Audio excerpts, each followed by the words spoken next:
এই 5টা আসন প্ৰত্যেকজন ব্যক্তি সদায় অভ্যাস কৰাটো ভাল, অতিকৈ ভাল।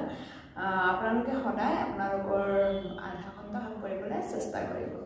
প্ৰথমতে আমি ওমকাৰ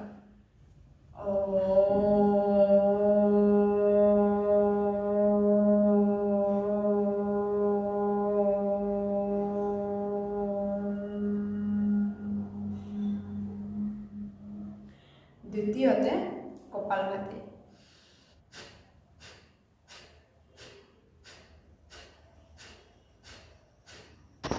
তিন নম্বৰতে ভস্ত্ৰিকা প্ৰাণায়াম,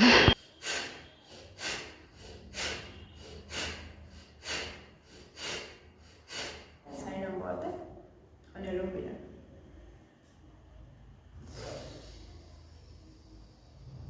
আৰু 5 নম্বৰতে আমি কৰিম ভ্ৰামৰী।